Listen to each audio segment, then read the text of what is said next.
Hey everybody, welcome to the podcast today. We're going to set a record today. Today's record is the furthest interview that we've ever done. This person is Captain Darran Davis. He runs something called Game Fishing Asia. It is a charter service in the Andaman Islands, and it looks so cool. If you don't know where the Andaman Islands are, it's basically a chain of, I think he said 50 different islands. And he, in his words, it's in the middle of nowhere. But you know what happens in the middle of nowhere? Usually very little fishing pressure, and in this case, massive, really big GTs, giant trevally, among many other fish. We go over all the ways that he's fishing for them, the tackle that he's using, travel to the Andaman Islands if you wanted to go there, and so much more. It was a very good conversation with Darran Davis, and it's coming to you right now. Hi, I'm Darran Davis. I'm from Game Fishing Asia in the Andaman Islands, and I'm on the Tom Rowland podcast. Hey everybody, before we get started with this episode, I want to tell you about our giveaway that we're having this month, as we have a giveaway every month. This month is special. It is a DAIWA BG MQ reel from our friends at DAIWA and Tackle Direct, and that is a battle axe reel. You can go into the description under this podcast and you can learn how to enter. Good luck. Darran Davis. Okay, so you set the record for the furthest away of any guests. I've had some guests from Australia, but I think the Andaman Islands are further. Tell me where the Andaman Islands are. Many people might not be familiar with that. Okay, so the Andaman Islands are located in the Bay of Bengal, which is between India, the mainland India, and Thailand. We are actually closer to Thailand. So Thailand's just about 450 nautical miles away. And if you look at mainland India, it's about 1,500 nautical miles away.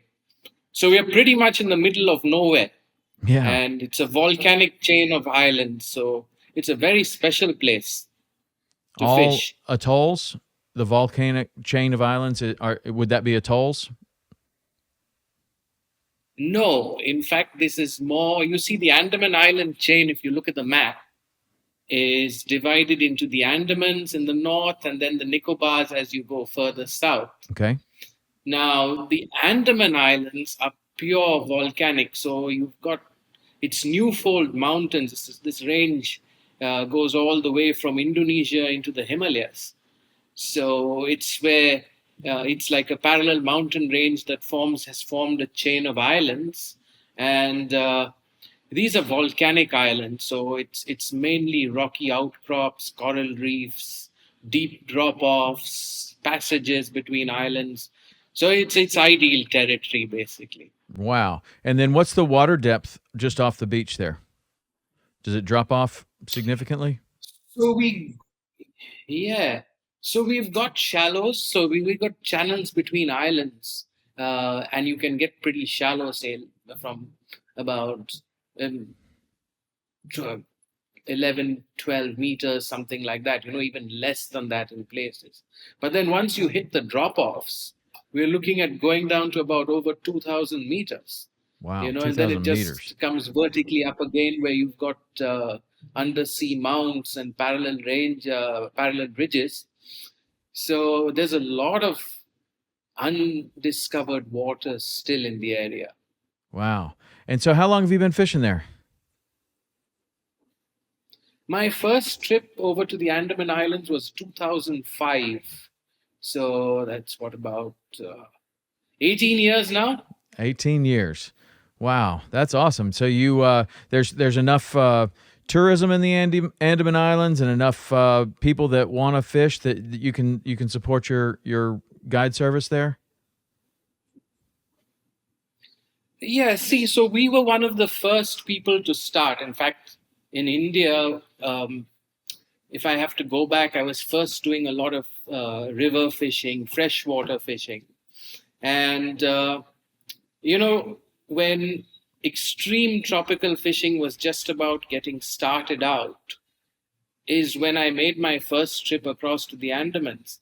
And one of the things that has that makes the place special, that even though it's been a charter destination for about 18 years now, more than 18 years, um, you still have an incredible variety and density of fish, that's difficult to see in many other parts, many other destinations worldwide.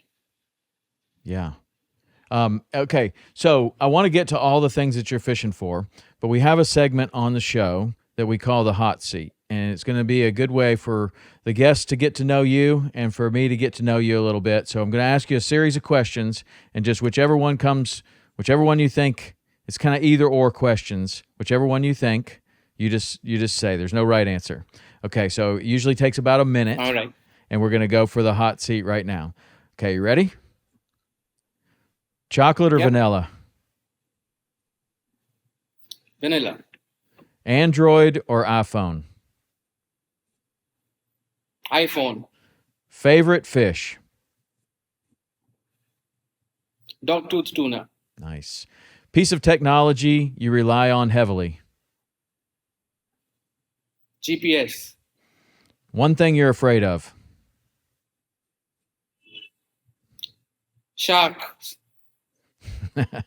Text or Can calls? I change it? Sure, you can change it. Saltwater crocodiles. Saltwater crocodiles. Me too. A movie that makes you laugh? What was the last one? Haven't seen a comedy lately. Okay. Sunrise or sunset? Sunset. Winter Olympics or Summer Olympics? Summer Olympics. Coffee, tea, or energy drink? Coffee. Any day. River or lake?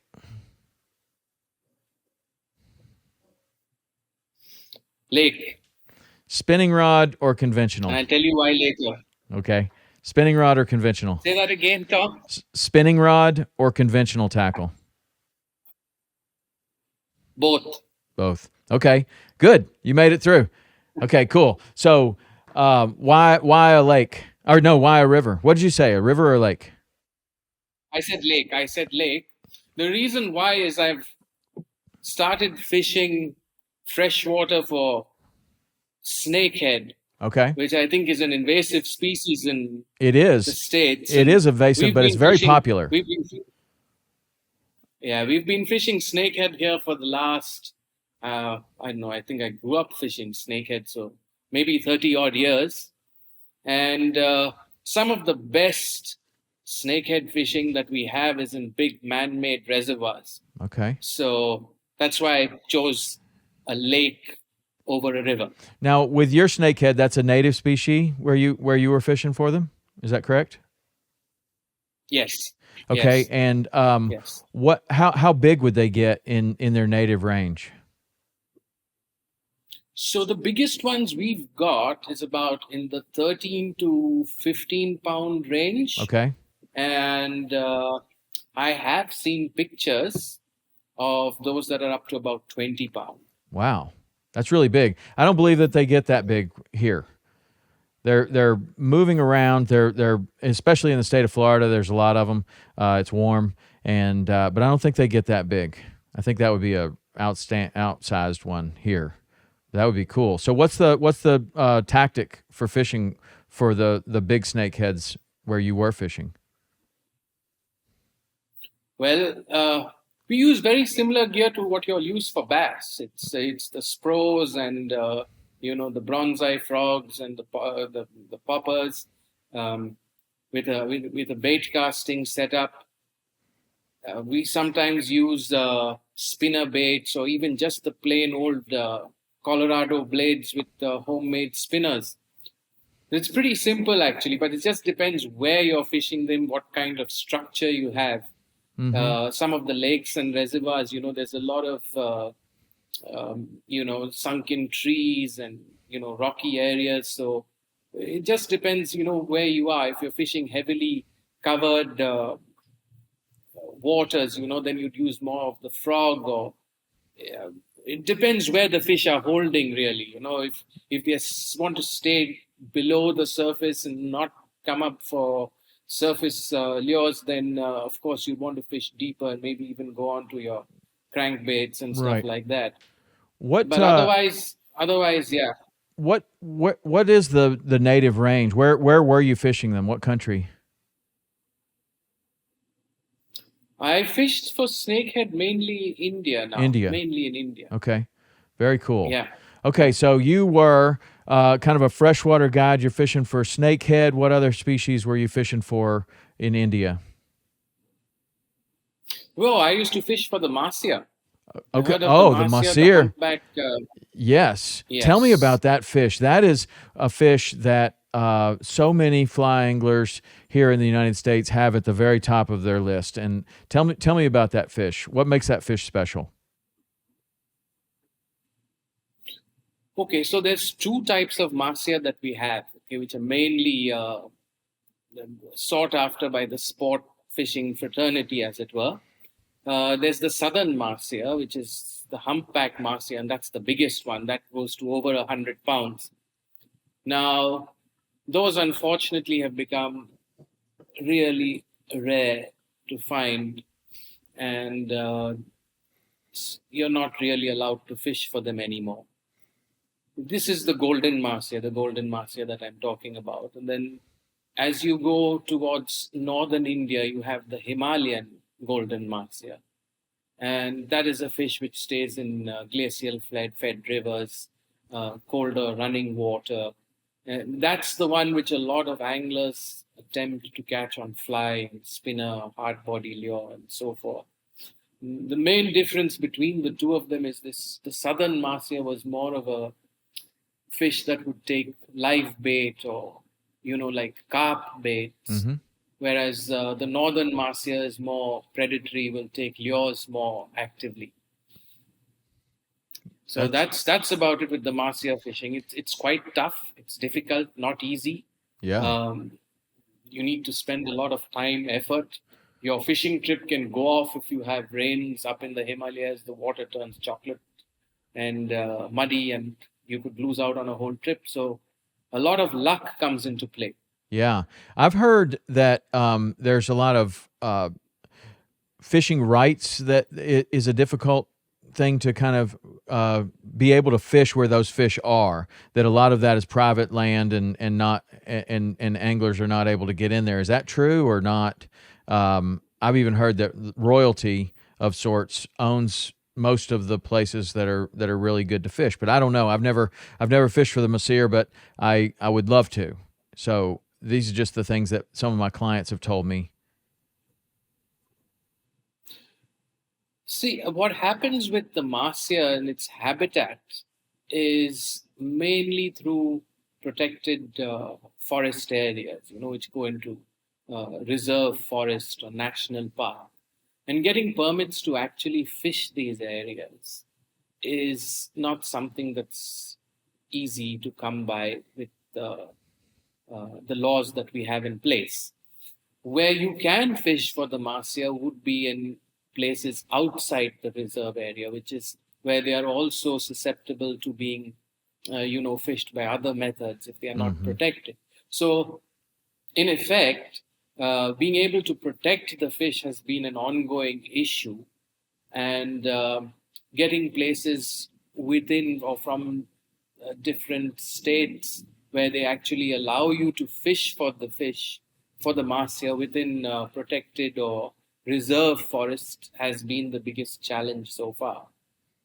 So was that one of the reasons why you started to venture out into saltwater and to eventually get to the Andamans? It was one of the reasons, and then it was also the novelty. When we thought of, I must admit that before I fished saltwater, I thought that the Mahseer tackle was the heaviest that you could get. So the first time I went over to the Andaman Islands, we took a lot of Mahseer tackle and just scaled it up with a few larger lures and stuff like that, and just realized it was absolute didn't work. We were busted off so many times we didn't know what hit us from where, and then it left you saying, "Yeah, what do I do next?" And so how did you learn about the Andaman fishery and eventually become a guide or start your charter services over there? Just a lot of trips, or did you go there once and stay? No, it was so we basically the first time I made a trip there was a complete eye opener. We didn't really catch much, just realized what type of fish are out there. The second time we did a lot more research, I must admit, and did a lot more research, bought a lot better tackle. I got my first Stella before I made the next trip there.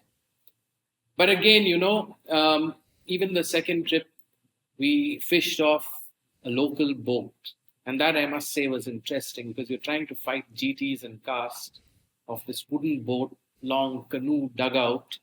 And the planks on it that, sort of gave you the deck area were like piano keys every time you stood on them. We were trying to catch GTs with that. So it was interesting. It was a bit scary as well. But those, I think I was a lot younger then, prone to a bit more stupidity than now. So, So yeah, so that's where it went from there. And then we realized, rather, I realized that there was a lot of potential to actually run a charter, and that's when I went and got my first boat in, and we started with one small boat. So that was how it started, and from there, I have to say that we had. There was an Italian fisherman who had confidence to come out and fish with my company by the name of Nicola Zingarelli. He came out, and the one trip that we did with him was what showed me the way to start looking for places and how to go about setting up this chart. And that was in our first year that we were there. So that got us rolling, So I really have to be thankful for that one trip that we did. yeah. And did you tell me about the tourism in the Andaman Islands? Where is most of that tourism coming from? You got a lot of different places near you, but is there a place where the majority of the tourism comes from?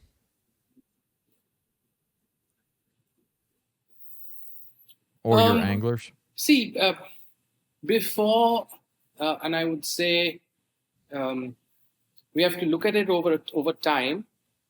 So initially, there used to be a lot of people coming in from Israel, and there were quite a few Europeans also who would come in. But so this I'm talking about, say, about 8-10 years ago, and then it's changed now because India has got a very uh, a booming tourism market, and with that we see a lot of tourists now. Yes, so I said yes. So now what's happening is there's been a big increase. Local tourism within India itself is booming, and there are a lot of people, especially after this COVID pandemic, that actually want to get out and do a lot of adventure stuff and visit remote places. So the Andamans is very popular locally. Internationally, though, I think we are still a bit stuck as the airlines seem to recover because the airfares to get over from Europe and the US have kind of spiked. They almost double than what it was pre-COVID levels. So I think hopefully this year, once everyone's fears have kind of been put to rest, we should see tourism from people outside of India, foreign tourism coming Yeah. back to the Andaman Islands in a big Well, way. I certainly hope so. And you have, when we look at your Instagram, Ben, pull up his Instagram if you can. When we look at your Instagram, it is full of really nice GTs. And the GT is a fish that's very popular here. We have another fish that's similar to it and more widespread. They don't get as large as the GT, but we call it a Jack Crevel. And we have a whole line, a whole family of Jacks that we fish for. And they're not as revered as the giant trevally. in fact, some people consider them a trash fish. I do not. They've saved the day for me more times than I could ever count. But the GTs that you have, like any of these ones that you're pulling up, Ben, are really nice ones. Tell me about the GT fishery out off the Andaman Islands. Like, tell me about like what a day looks like. Are you going far off of the islands? Are you casting plugs with spinning rods? Are you trolling? Like, tell me about the actual fishing and how a day might go over there. Okay, so what happens is, Tom, is that basically the Andaman Islands is 500, it's 570 odd islands, just that one chain. So we've got a huge area to play with. And with this big area, I think the most important thing that happens is being able to not overfish, overpressurize the area. So I break up where we fish, how many days we fish, which areas we target, when we target the areas. So we are fishing sometimes close, sometimes we move, say, about 65 nautical miles away for a day trip. And there are other days where we go up to 80 nautical miles. But it's just, so that we are able to not pressurize areas, which is very important, and be able to keep getting our clients, put them onto really good sized fish, so they have a real experience when it comes to catching GTs. Now, if I just give you some brief data, we do approximately 2,000 GTs a year in a season, which is about, say, 6 months. That's a lot of GTs landed. And it's not, when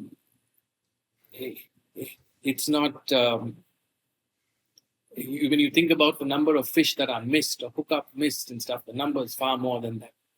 So, okay, coming back to a typical day, we start out by about, say, 6:30 in the morning after breakfast.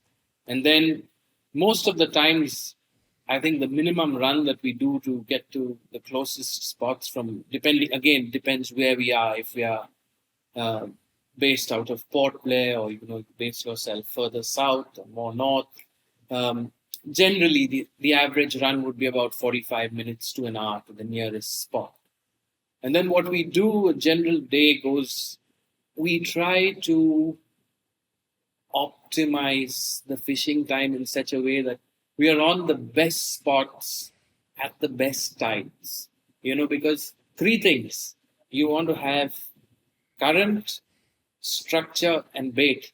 And if we can get these 3 things happening at the right time, you're going to put clients on GTs. So we want to be at the right spot, right time. So you have that best period to go and catch your trophy fish. There are other times of the day, then we can, and this, what we do, our speciality rather, is topwater casting. So it is the popping for GTs and the jigging. So we don't really mess around with too much of trolling or bait fishing unless it's specifically asked for.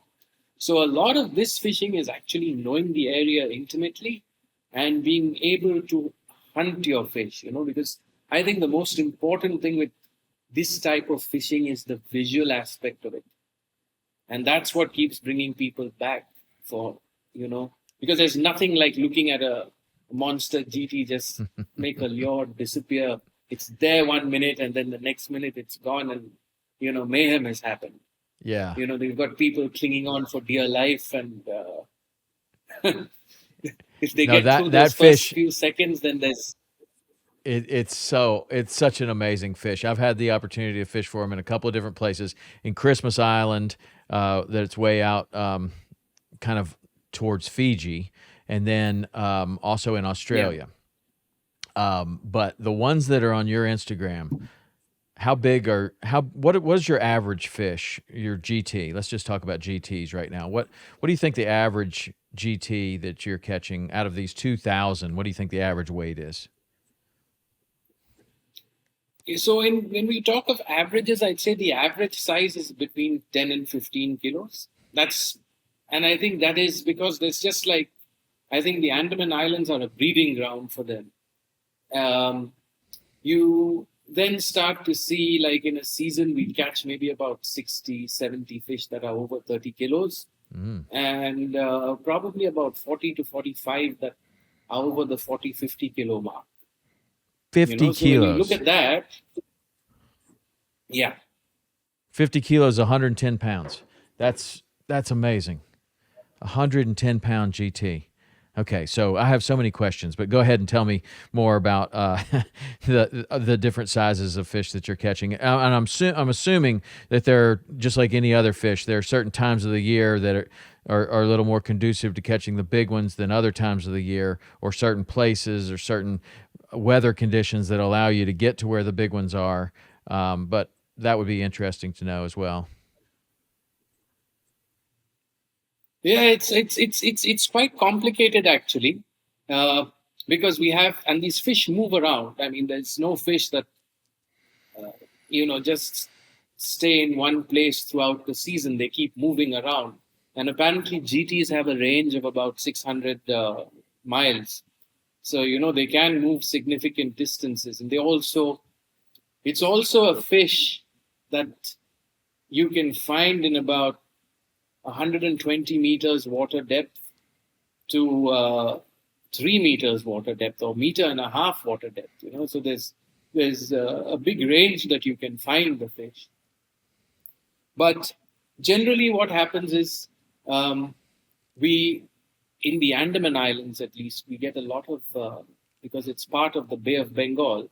You get a lot of water coming in from the big Himalayan rivers, such as the Brahmaputra and the Ganga and the Ganges. So the best time is once the northeast monsoon has kind of taken all this fresh water out of the system. And that normally happens by about January. Again, depends on how strong a monsoon we have. So it is a bit technical, and then also depends, which way the tide runs. So if we have the falling tide, then it's running from east to west, and the rising tide is generally from west to east. So you fish different sides of the island on different tides. Different drop-offs do different things at different times. So yes, any island chain, it's got its own idiosyncrasies, as it were. It's got its own little ways to fish and find spots, and even the fish where they hold is different. Sometimes you can find them, like I said, it just depends what type of fishing, how you want to target them. Right. And then you've got to tailor your day to actually start searching for fish depending on what your clients want to do. Yeah. We where we are, so we customize. Where we are is in at the base of Florida. Then there's the Florida Keys that hang off. It's a chain of islands, just like you're talking about. Not quite like what you're talking about, because we don't drop off to 6,000 feet right off. We might get 2,000 feet off, and then you got to go way further out to get deeper. But on the other side of the islands is Florida Bay, and we have a interesting tide range and tide differences where we're fishing, and all through the state of Florida. There are a lot of tide differences. Tell me about the way the tides work there. Is it a big tide range between low tide and high tide? Like, how many feet or meters are we talking about the difference between low tide and high tide where you are? Yeah, so you're looking at, like,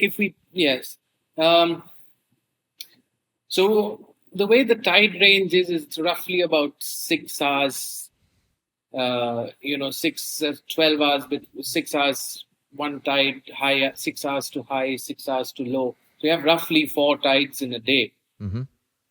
And the maximum that we look at over spring tides would be a 3 meter tidal range, between low tide and high tide.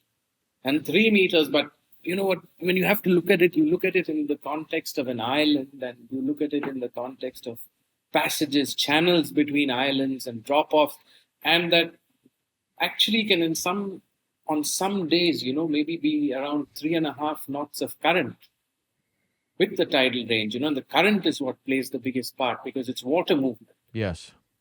You know, Mm-hmm. when I fished in Sri Lanka, again for GTs, and that was something that I explored and enjoyed doing.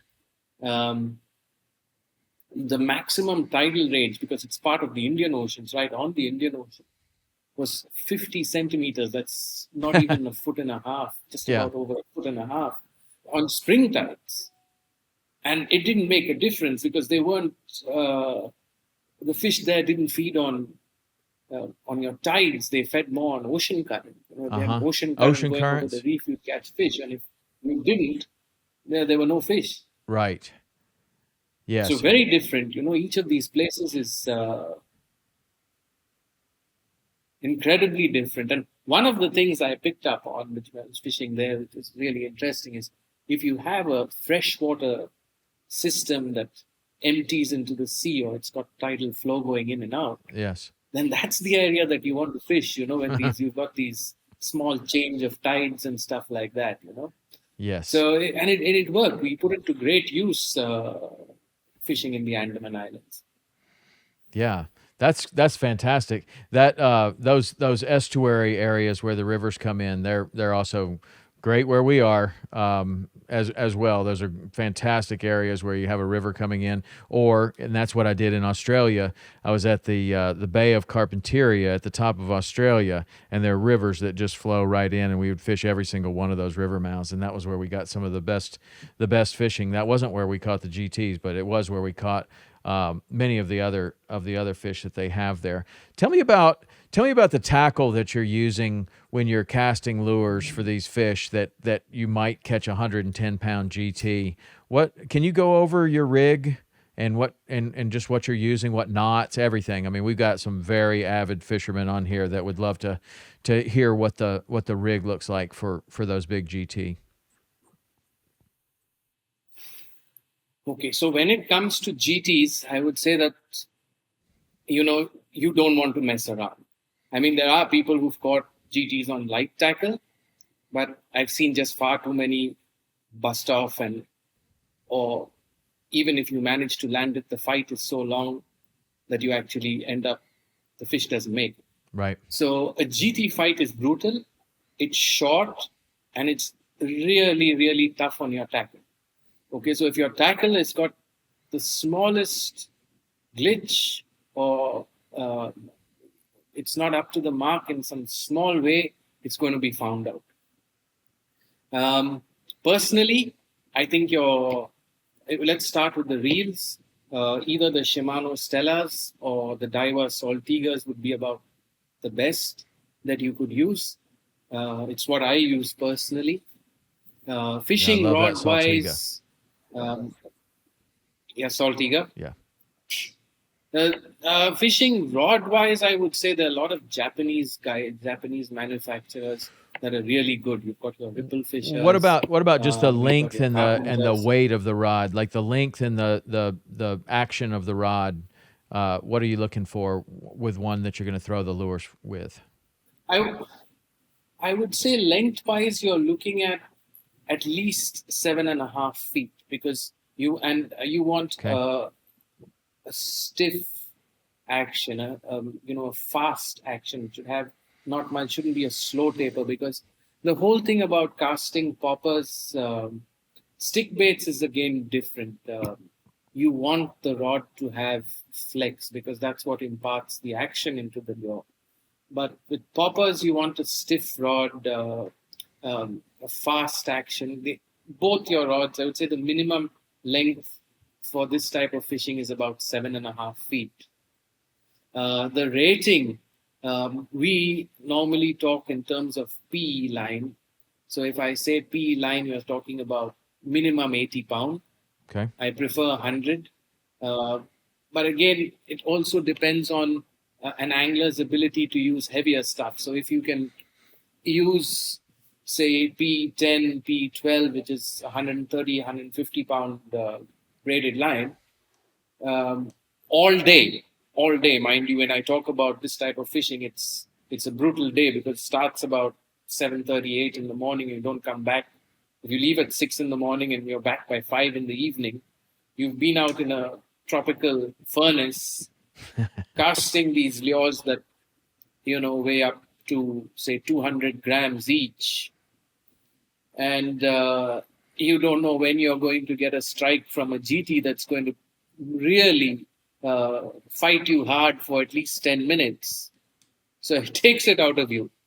So the tackle needs to stand up. Your rods, like we said, Saltiga for the reel, the Shimano Stellas, rods about 7.5. I'd say max is on the top of the lengthwise would be about 8.5. Again, comes down to being able to carry these rods across and travel with them, because most of them are, the butt joint and then just a long section of blank. They are coming out with travel rods now. There's certain companies doing it which, have really improved in quality.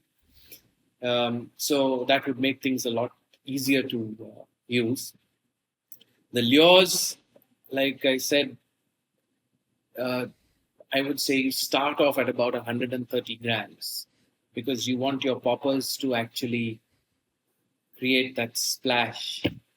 If it's choppy or if there's a bit of wind and chop and fish, they react to sound. They react to sound and bubble trail. And that's how these lures work and what makes this fishing so visually spectacular.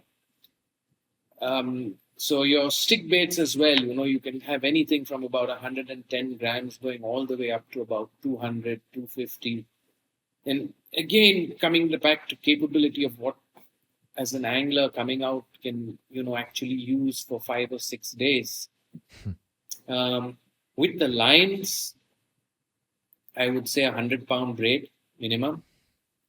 Your leaders is the important one. And that one is, I would say, we start at about 150 pounds and go up to about 200. Do you use fluorocarbon or mono? I prefer mono. Okay. Nylon, no fluoro. Even for jigging, I just feel that it's too stiff. And what's really important? This is good you brought that point up, actually.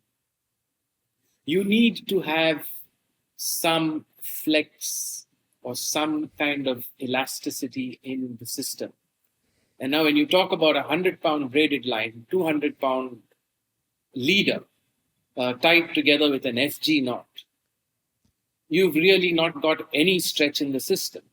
And if you're fishing drags, which are, maybe in excess of 10 kilos of drag, and the GT is going to put an equivalent or more pressure on the other end of you, the only thing that happens is you start opening hooks. Yeah. No matter what size hooks you put on, you'll open hooks.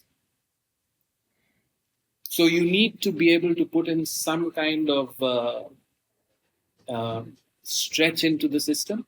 And for this, what I've done is, like, of course, it was a big learning curve, but something that I saw out of what the guys at Nomad in Australia did a long time ago. We improvised that to make a twisted leader, which actually works like a bungee cord. Yep. Yeah. Is that with a bimini? So that's what can you explain how you do that twisted leader? Is that a bimini twist on both ends so that it's got a little twist in it, or how are you doing that? Okay, so the twisted leader is made separately. So it's actually you twist your nylon leader. So say maybe 130-pound leader, you double it back on itself. Okay. And you can use various methods. Some people use a hand drill. There are others who use a little hook on a support. But there are various methods to use it. And then once it gets woven together, I actually put a video on our YouTube, on our Insta channel, and then maybe it'll be easier for people to figure out. But what you do is from there, once you've twisted this leader, you attach to one end, you get a loop, an eyelet. And at the other end, what you do is you tie a figure-of-8 knot to a heavier leader. So that might be 200, 220, whatever it is. So you've got a loop at one end, and the other end of the leader is your heavy leader. What you can do then is on your braided line, your main line, you can either tie a bimini, which will give you a small loop at the end, or what you can do is, if you're using hollow braided line, which I actually prefer using, things like, I think there's Jerry Brown makes some awesome line, and there's Tough XP as well, the Guide's Choice, Hollow Core Spectra, which is also up there. You can make an eye splice, so you have a small eye, and then you join this by a cat's paw. So similar to how you tie a fly line, very similar to that. Right. But if you're attaching the braid to the 150-pound loop to loop like that? Yeah. And how are you putting a loop in the how do you put a loop in your 150-pound? So like I said, what you do is you take a length of a 150-pound line, and then if you can support it off a hook, or you tie one end you have one end in each hand, and you kind of just wrap it around each other without any pressure. Yeah, I'm getting that it part. It will form an eyelet. Okay. Yeah. Okay. So I see what you're doing. I see. So then that loop that you're creating, there's no other knot or anything there. It's just nice and smooth. So that'll go in and out of the guides nice and smoothly. I'd love to see that video and share it with my audience, and then I can show them how to do that. I see what you're doing there. That's cool. And so on the other end, after you've created that loop, on the other end, then that's where you're tying the figure 8, and then you're attaching it to the leader? The heavier leader. Absolutely. Yes. Okay. Absolutely. And you just do that twisted. You do that with just the figure 8, or what's the connection there? You mentioned an FG knot somewhere in the system. So the FG knot, see, so this is my personal setup. I've used this, and one of the reasons why I use it is because it's extremely durable, but it is a bit painful to change if you have a bust off, or you get a wind knot and have to cut your line when casting. This does happen. So what I do is I normally just carry a spare spool with me, so I can just take this off and change spools. And I'm fishing in 5 minutes. But the other connection which also works very well, is just an FG knot tied directly to your leader. Your main line as braid, and then you tie an FG knot to your leader. In this case, the only thing I would suggest is, you use a slightly longer leader, so you're looking at least a span. So you're talking of about 2 meters there. So that is another reason where if you're using nylon, 2 meters of nylon will stretch. There is a bit of stretch in it compared to if you only went down to about 3 feet or a yard or meter or so. So these are the two connections. Yeah. For jigging and stuff like that, we've talked only about popping. But for jigging and stuff, it's pure FG knot. We don't use these twisted leaders. And FGs what size braid are you using for the jigging? Jigging, okay. With the jigging, I like to be able to get the jigs down deep, and you need to be able to keep your line straight. So you've got to fish the lightest that you can fish. P3 to P5 maximum. So P3, if we take, is 50 pounds, and P5 would be in the region of about 70, 75 pound. Okay. Okay. And are you that's it. When you're doing the jigging, are you speed jigging or what we call slow pitch jigging, and it's two different techniques with two different types of tackle, really. But can you explain how you're catching the fish jigging? You're dropping down, how deep, keeping the line straight, and how are you moving that jig to get the bite? Okay, so what happens is when we're jigging, a lot of it depends on the captain calling out where the fish are marking. Okay, so you might have it, and what depth you're fishing at. So if you're fishing, say, um, 70 meters of water, let's say 70 meters, 200 feet of water, and you've got fish that are marking in the upper third of the water column, then there's no point in dropping your jig all the way down 200 Right. feet. So the Right. captain has actually got to call out and, tell you where the fish are marking, which is why your indicator braids now, which have markings every 5 feet, 10 meters, or whatever it is, have become very popular for jigging. So you know how deep your jig is, where it is in the water column. So with jigging now, again with the action, it just depends what the fish want. And we've seen that, in the Andamans, at least if I'm talking about it, a lot of fish like you to go fast. Okay, and the faster you go with erratic pauses, it doesn't have to be a fancy action or, Mm-hmm. Working like a speed maniac or something like that. But as long as you're going fast and you can, vary the action a bit with pauses, and is where we find we have a lot of stripes. And there are other guys who are absolute masters with slow pitch jigging. Slow pitch jigging is a lot closer to the bottom. Whereas if you have fish, mid-water fish, one of the things I really like is mid-water fish. Mid-water fish means predators for me. Mm-hmm. And, it can be anything. It could be your GTs, it could be dogtooth. And you actually can see, if you see schools of bonito, look at them on the transducer and on your fish finder screen, and you're able to see where the predators are, then it becomes a lot more interesting because you're waiting for guys to see how they kind of react to everything. That's really cool. So many different ways to fish for the GT, and that's mostly what we've talked about. What are the other species of fish that you catch over there regularly? You mentioned the dogtooth tuna. That's one that we're familiar with. What other type of fish are you catching regularly or targeting? Okay, so let's see. So we get a lot of Spanish mackerel.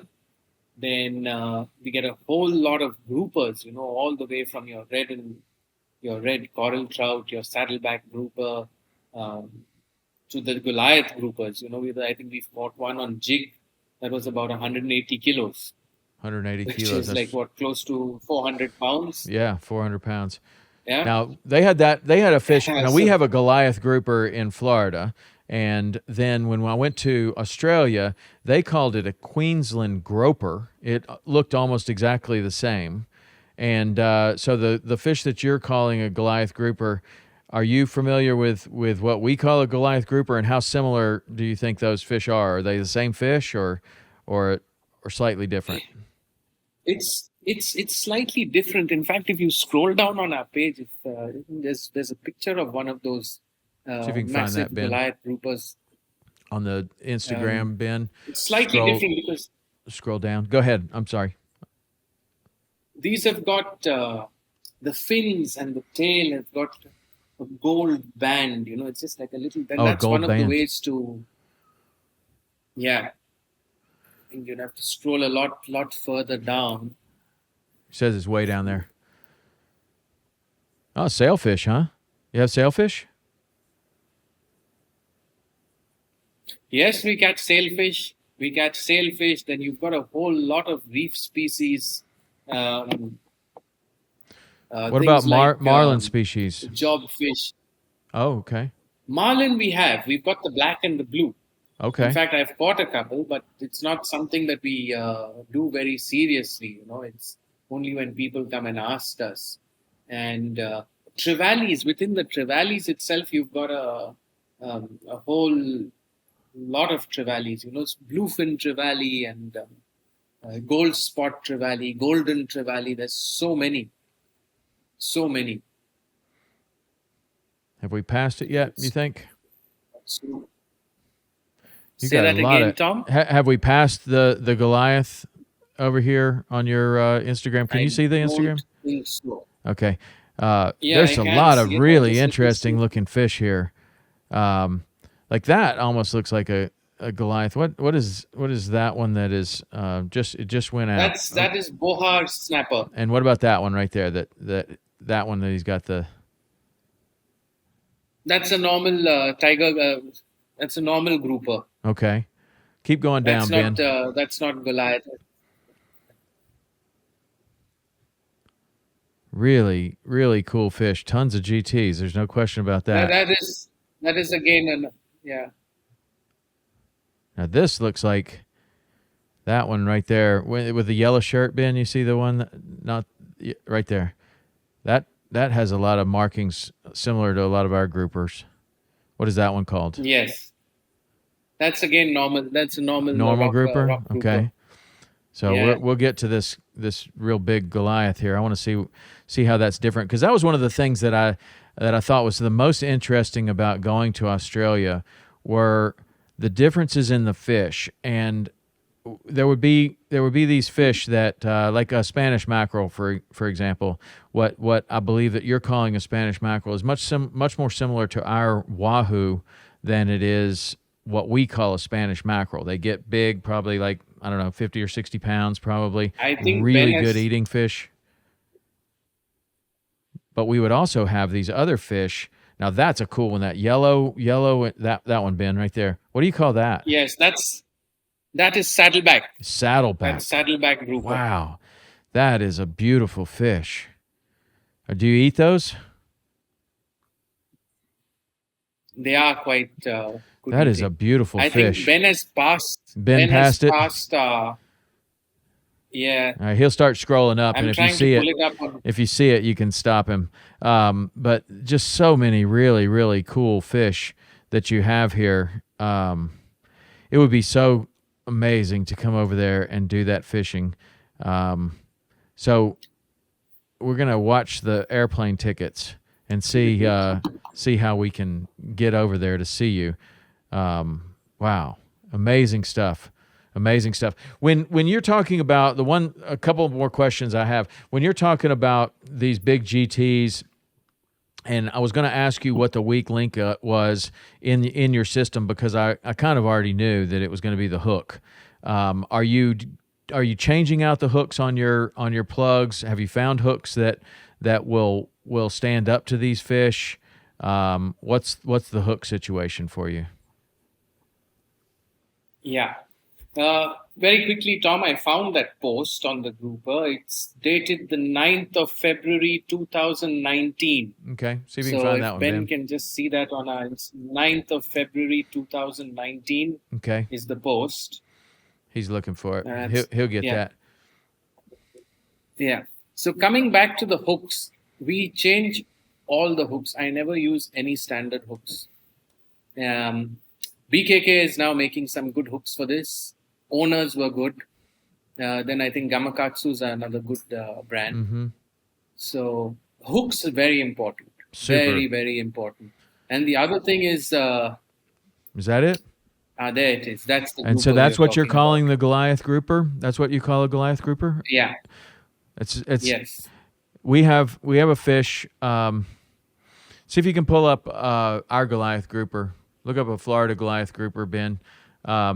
Very similar body style. The body style looks almost exactly the same. The markings are all different, though.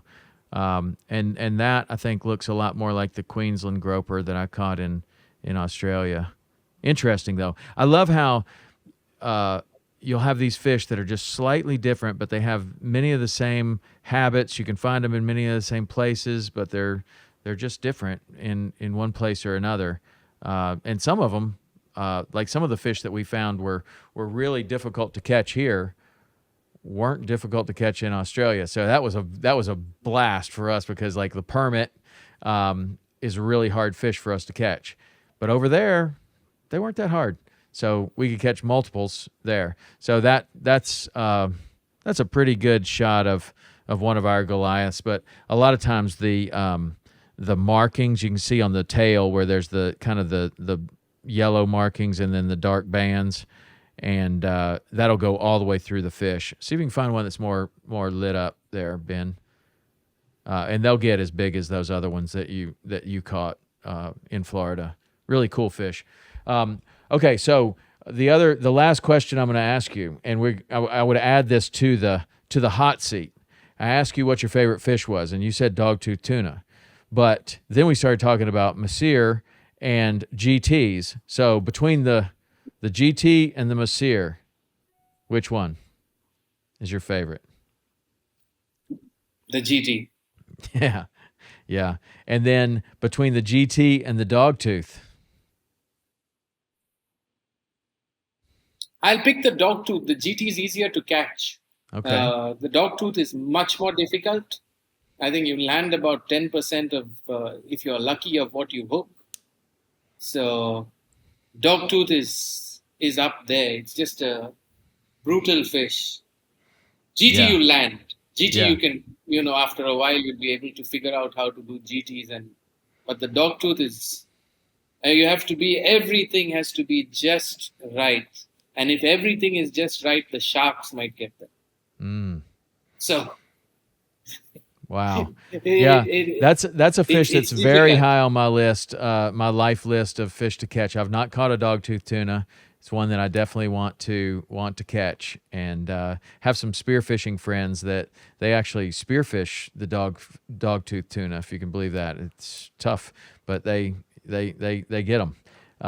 But that's incredible. Hey, pull up his Instagram one more time so people can see where it is. And Darran, if you can tell everyone how they can follow you and possibly come to see you. We have people listening to this podcast from basically everywhere in the world. So it wouldn't surprise me at all if you picked up a couple of customers from this, because your fishing looks amazing, and it's definitely has entered my list of places that I'd like to go.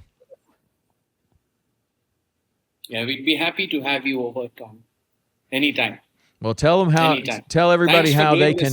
Oh, absolutely. It's great to, I mean, obviously you are very avid and knowledgeable fisherman. The way that you're going through your setup and everything, the people that listen to this are very interested in that and can apply that to different things that we do here. But I know that there will be people that would like to come see you. So how would they do that? Okay, so the easiest way to come over to the Andaman Islands is basically you have to fly into mainland India, and New Delhi would be the best known place to get to. From New Delhi, then you take a domestic flight over to Port Blair, which is the capital of the Andaman Islands. And it's also the start and end point for our trips. So once you get into Port Blair, then we kind of handle everything. It's like a all-included solution, so you just get there, then we take care of the rest. To contact us, well, you have our Instagram page, which is Game Fishing Asia. And we also have our website put up on the page. So if you get in touch with us, or look at the website or the Insta page, contact us. Even on Facebook or whatever it is, we are all under the same brand, Game Fishing Asia. Okay. So you could message us, or, any of the contact phone numbers there, just drop us a message or whatever, and we get back to you as soon as we can. Sometimes if you're out fishing, you might expect a delay, but otherwise, generally we get back to you the same day. Awesome. Well, Darran, it was really great to get to know you and learn a little bit more about what you do over there. Those fish that you're catching are amazing, and we're definitely gonna try to make our way over to the Andaman Islands. That's for sure. So thanks for coming on the show today. I really appreciate it. We'll stay in touch, and we'll do it again. Thanks for having me on board.